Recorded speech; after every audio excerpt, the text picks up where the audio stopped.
Hello students, welcome to आपके अपने channel accounting हिल पे। आज की क्लास में हम स्टार्ट करेंगे अपना chapter number 3 of class 11th, accounting principle. बेटा, अकाउंटिंग प्रिंसिपल क्या होते हैं? आपको याद है जब मैंने आपको चैप्टर नंबर 1 पढ़ाया था, उसमें मैंने एक टॉपिक पढ़ाया था, accounting is a science. Accounting क्या है? साइंस है। साइंस का मतलब क्या है? टॉपिक याद है आपको? हमने पढ़ा था science is a systematic body of the knowledge which has its own rules and principles. Science एक ऐसी नॉलेज को कहते हैं जिसके अपने रूल्स होते हैं, अपने प्रिंसिपल्स होते हैं। वहां पे हमने समझा था कि accounting is a science. Accounting क्या है? एक साइंस है। Why? Because it has its own rules and principles. इसके अपने रूल्स होते हैं, अपने प्रिंसिपल्स होते हैं। उन्हीं कुछ प्रिंसिपल्स को हम आज की क्लास में डिस्कस करेंगे। तो अकाउंटिंग प्रिंसिपल्स होता क्या है? अकाउंटिंग प्रिंसिपल्स का मतलब होता है कि accounting principal means those set of guidelines under which an accountant perform his accounting work. Accounting principle का मतलब वो गाइडलाइंस, वो रूल्स, वो नॉर्म्स जिसको फॉलो करते हुए एक अकाउंटेंट अपने अकाउंटिंग पॉलिसीज को, अकाउंटिंग प्रोसेस को कंप्लीट करता है। तो अकाउंटिंग प्रिंसिपल का मीनिंग हमने क्या पढ़ा कि accounting principles are the rules of actions और conduct adopted by an accountant universally while recording the transactions। जब भी अकाउंटेंट ट्रांजेक्शन्स को रिकॉर्ड करता है तो वो कुछ रूल्स को फॉलो अप करता है, और ये रूल्स क्या है? प्रिंसिपल है।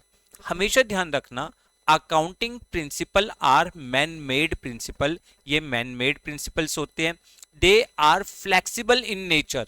अकाउंटिंग प्रिंसिपल्स को मॉडर्न रिक्वायरमेंट के अकॉर्डिंग चेंज किया जा सकता है, ये रिजिड नहीं होते। And accounting principle are universally, accounting principle क्या है? यूनिवर्सल अडॉप्टेड है, यानी सेम अकाउंटिंग प्रिंसिपल सब फॉलो करते। क्लियर?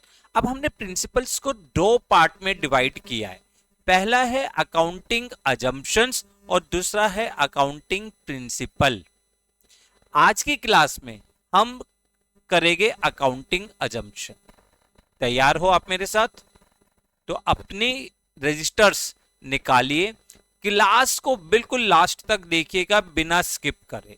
क्लास आपके लिए बहुत इंपॉर्टेंट है बेटा, क्योंकि ये कंसेप्ट जब आप समझोगे तभी आप एक अच्छी अकाउंटिंग प्रोसेस को फॉलो कर पाओगे। तो स्टार्ट करते हैं अकाउंटिंग अजम्पशन से। What is mean by the accounting assumptions? देखो, अकाउंटिंग अजम्पशंस का मतलब है वो सारी चीजें जो अकाउंटेंट पहले से ही एज्यूम करता है जब वो अपने अकाउंट्स को बनाता है। Accounting assumption means those assumptions which are presumed. Presumed का मतलब है पहले से ही एज्यूम कर लेना, to have been followed in preparing the annual accounts. Annual accounts बनाते हुए आप अपने ट्रांजैक्शंस को किस तरीके से डील करोगे, ठीक है, उसके लिए क्या क्या अजम्पशंस, क्या क्या एनवायरनमेंट आप एज्यूम करोगे, उसे हम अकाउंटिंग अजम्पशंस कहते हैं। ठीक है? These assumptions guide how transaction should be recorded and reported. Transactions को किस तरीके से रिकॉर्ड करना है, वो सारी चीजें हमें अकाउंटिंग अजम्पशन बताते हैं। अकाउंटिंग अजम्पशन बेसिकली तीन तरीके के होते हैं।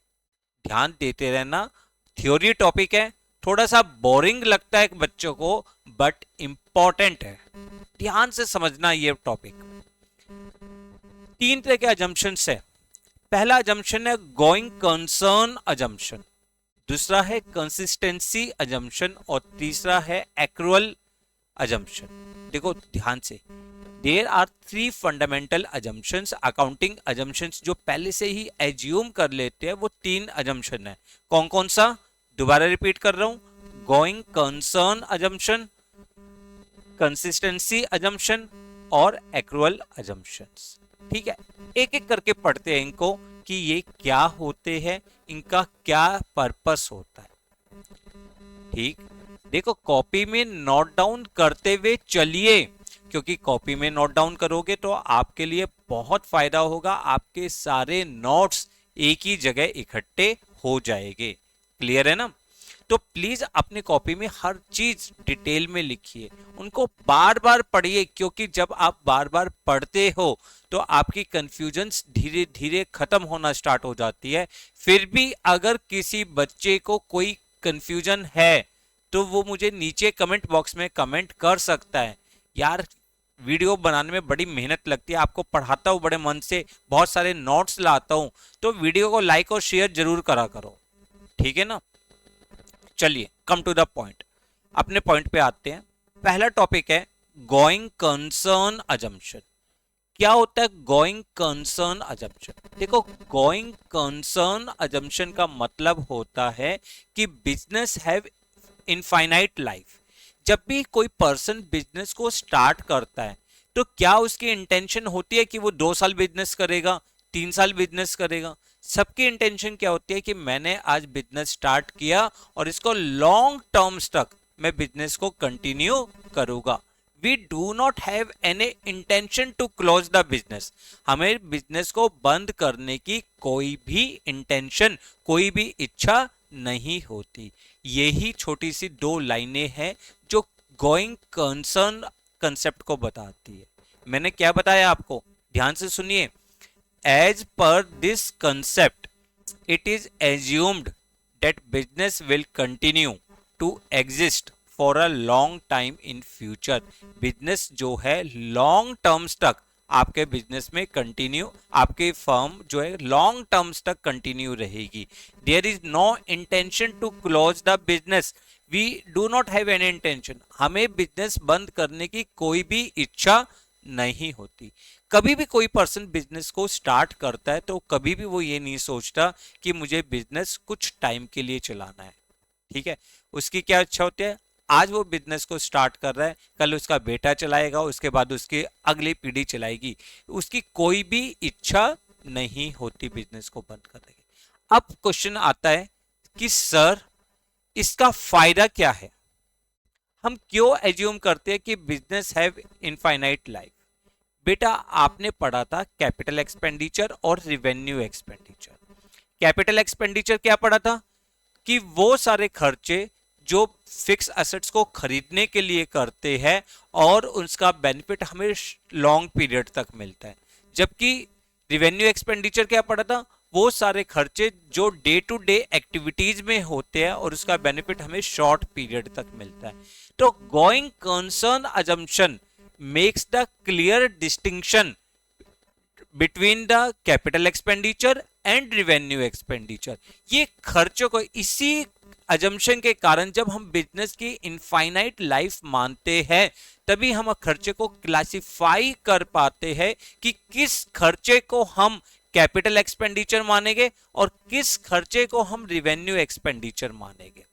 ठीक है, तो सबसे बड़ा फायदा आपका होता है गोइंग कंसर्न अजम्पशन का कि इससे डिफरेंस क्रिएट किया जाता है between capital expenditure and revenue expenditure, कि कैपिटल एक्सपेंडिचर और रिवेन्यू एक्सपेंडिचर में क्या डिफरेंस है। क्लियर?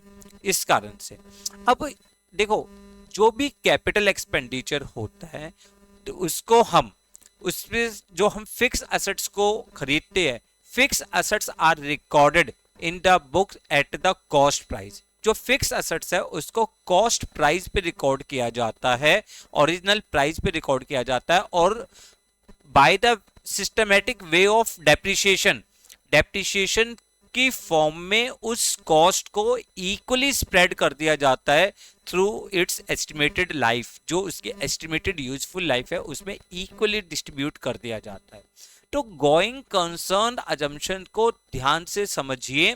गोइंग कंसर्न अजम्पशन क्या कहता है, एक बार दोबारा समझते हैं कि गोइंग कंसर्न अजम्पशन के अकॉर्डिंग बिजनेस की बहुत लंबी लाइफ होती है।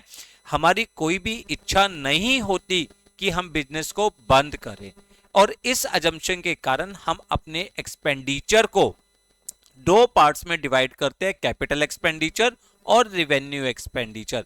इसी अजम्पशन के कारण हम अपने फिक्स असेट्स को उस प्राइस पे रिकॉर्ड करते हैं जिस प्राइस पे हमने उस असेट्स को खरीदा, और by the way of depreciation, depreciation charge करते हुए इस असेट्स को हम इक्वली स्प्रेड करते हैं through it's estimated useful life. ठीक है, असेट्स की कोई भी मार्केट वैल्यू हो उससे हमें कोई फर्क नहीं पड़ता।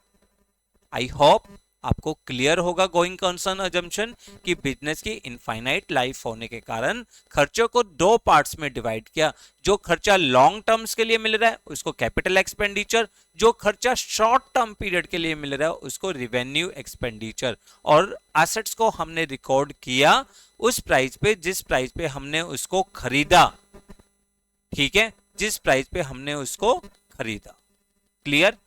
उसकी मार्केट वैल्यू से हमें कोई भी फर्क नहीं पड़ता। क्लियर है बेटा? कंफर्म?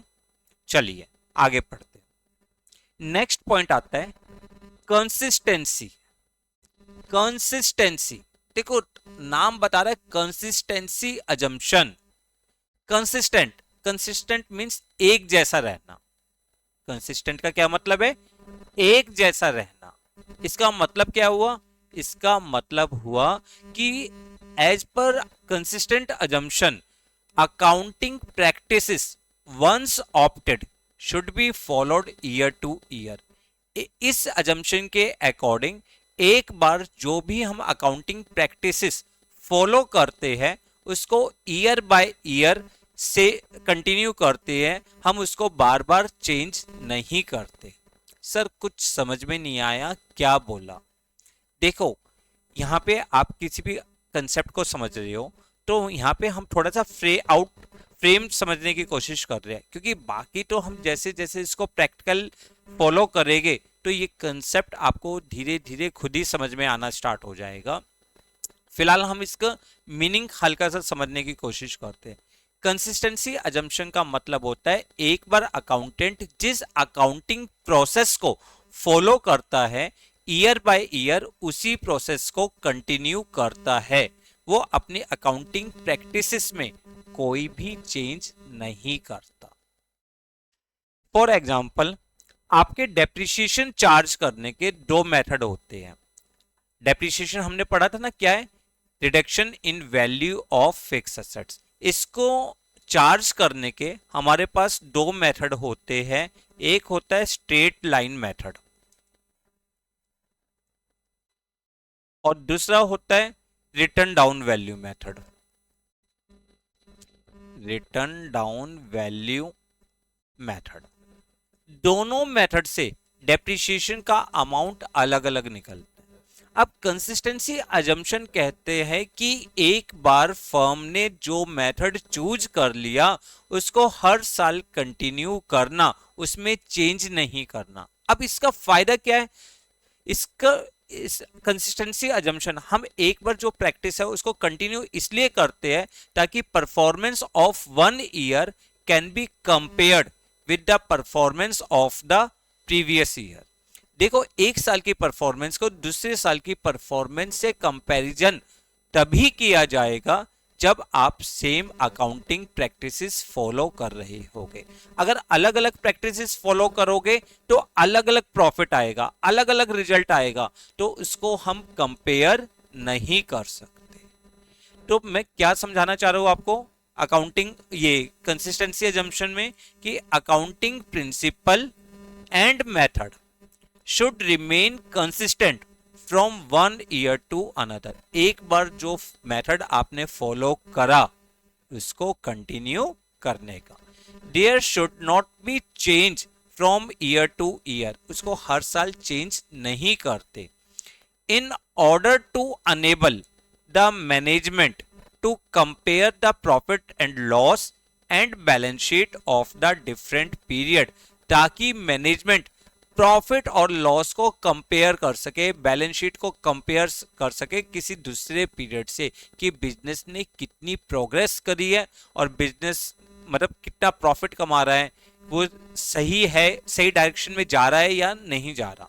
अगर फर्म अलग अलग मेथड फॉलो करेगी, if firm adopts different accounting practices in two accounting period, profit of current period will not be comparable with the profit of the preceding year.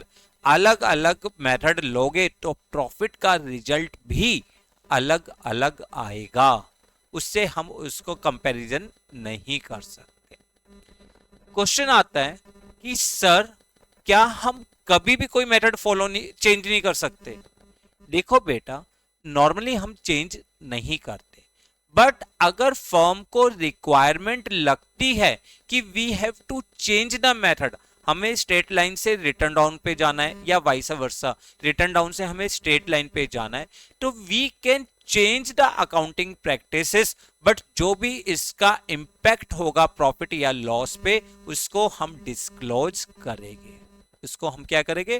Disclose करेंगे। तो consistency assumption clear है आपको कि accounting practices एक बार जो follow कर ली उसको कंटिन्यू करो, उसको चेंज मत करो, ताकि प्रॉफिट और लॉस को हम कंपेयर कर सके। क्लियर? कंफर्म? चलिए नोट करिए जल्दी से। कुछ प्रॉब्लम आ रही है तो प्लीज बताइए हमें कि सर ये प्रॉब्लम आ रही है, हम आपकी हेल्प करने के लिए हमेशा तैयार हैं, ठीक है? बट आपका काम है आपको बहुत अच्छी तरीके से सारी चीजें पढ़कर रखनी। क्लियर? नेक्स्ट प्रिंसिपल आता है आपका एक्रुअल अजम्पशन। देखो ये बहुत बहुत बहुत ज्यादा इंपॉर्टेंट प्रिंसिपल है एक्रुअल अजम्पशन, क्योंकि हम पूरी अकाउंटिंग जब भी हम रिकॉर्डिंग करेंगे, क्लासिफिकेशन करेंगे, जब हम फाइनल अकाउंट्स बनाएंगे, तो ये अजम्पशन हमारे लिए बहुत इंपॉर्टेंट है। एक्रुअल अजम्पशन क्या कहता है? एक्रुअल अजम्पशन कहता है कि ट्रांजैक्शन जिस टाइम पीरियड में होता है उस टाइम पीरियड में उसको रिकॉर्ड करो, चाहे वो कैश में सेटल हुआ हो या नहीं हुआ। ध्यान से समझिए मैंने क्या बोला है आपको। मैंने बोला है as per this concept a transaction is recorded in books of accounts at the time when it is entered into. जब कोई ट्रांजैक्शन बिजनेस में होता है तो उसको हम बुक में रिकॉर्ड करते हैं, and not when it is settled in cash.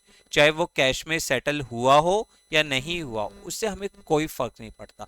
देखिए बार बार कह रहा हूं, ये बहुत इंपॉर्टेंट कंसेप्ट है, बहुत इंपॉर्टेंट। नेक्स्ट चैप्टर में भी हम इसका डिफरेंस पढ़ेंगे, cash basis system and accrual basis system. But आपको यहाँ पे ध्यान से समझना है कि transactions are recorded at the time when they entered. जिस दिन वो ट्रांजैक्शन कंप्लीट हो जाता है और जिस टाइम पीरियड से बिलोंग करता है, उस टाइम पीरियड में हम उस ट्रांजैक्शंस को रिकॉर्ड करेंगे। क्लियर है? समझ रहे हो मेरी बात?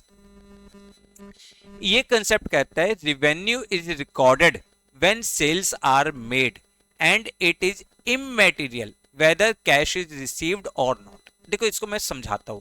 आपको पता है कि हमारे बिजनेस में, जो हमारे इंडिया में है, अकाउंटिंग ईयर कब से स्टार्ट होता है? 1 अप्रैल से स्टार्ट होता है, और कब कंप्लीट होता है? वो कंप्लीट होता है 31 मार्च को। ठीक है, मान के चलिए हमारा जो फाइनेंशियल ईयर था वो था 1 अप्रैल 2022 और 31 मार्च 2023 को वो एंड हुआ। अब हमने 25 मार्च को 25 मार्च 2023 में एक सेल करी, जिस सेल करी हमने 1 लाख रुपीस की। ठीक है, और इसका जो कैश रिसीव्ड हुआ है, कैश रिसीव्ड हुआ है, वो रिसीव्ड हुआ है 1 मई 2023 में।